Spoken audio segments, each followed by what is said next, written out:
ABC News with Anna Pikett. Good afternoon. The New South Wales Chief Health Officer says the new restrictions will buy time to get more people vaccinated as the Greater Sydney lockdown is extended until the end of September. Mask wearing will be mandatory outdoors across the state unless it's for exercising from August the 23rd. There will now be a curfew between 9 p.m. and 5 a.m. in the 12 local government areas of concern, and exercise in those areas will be limited to 1 hour per day.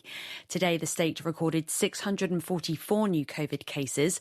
Dr Kerry Chant says the new measures are needed to slow the growth of the escalating outbreak, particularly in southwest Sydney. My heart and my thoughts are with you, but it is critically important that we put these enhanced measures in place to protect you and your loved ones. Regional health authorities in Victoria have announced an extra 6 people in the Shepparton area have been infected with COVID-19, on top of the 1 case announced earlier today. Overall, there were 55 locally acquired cases reported in the state. Health officials are warning parents of the infectious nature of the Delta variant as cases among children continue to rise. Victoria has 349 active coronavirus cases. 26% are attributed to children aged under 10.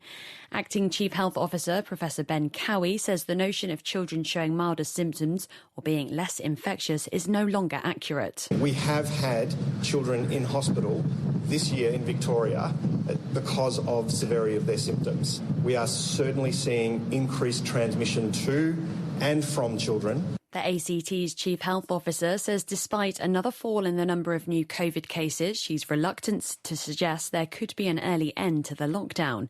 The Territory has recorded 12 new cases today, taking the current cluster to 94. Karen Coleman says there's no way to predict where and how the virus will strike next. COVID is tricky. This Delta variant is very tricky, and we know that it gets into some part of the community that we have trouble getting to it, and that we are working very hard on trying to make sure that the entire community comes along with us and we're all working together to be safe. To the top end in the Territory town of Katherine has emerged from lockdown, but residents are facing a week of COVID restrictions. Nicholas Hines reports. A lockdown in Katherine lifted at midday today after it was extended by 24 hours to allow for ongoing contact tracing and testing. People in the town have now joined those in Greater Darwin facing 6 days of COVID restrictions, including mask wearing where physical distancing isn't possible. Gyms and markets will remain closed and there are limits on home gatherings. Health Minister Natasha Files has warned the rules must be followed even if people travel out of the area.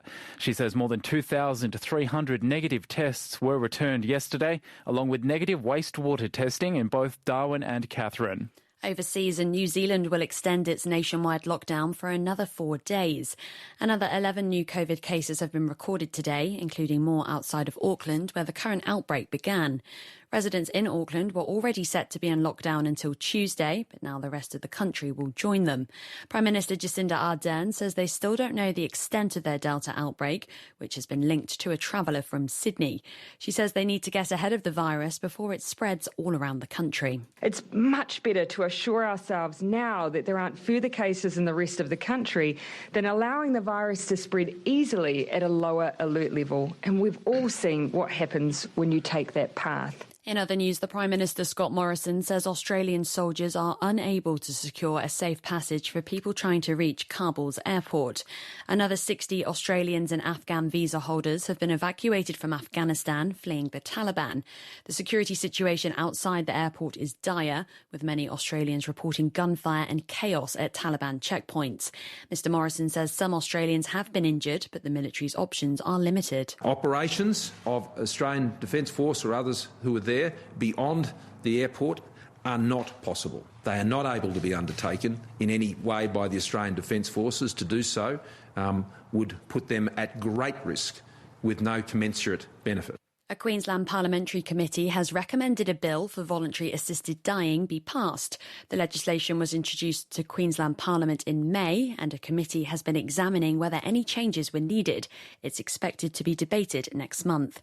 And briefly, Britney Spears is being investigated by police in California after one of her staff alleged the singer hit her. ABC News. Thanks, Anna. Anna Pikett there with the latest from the newsroom.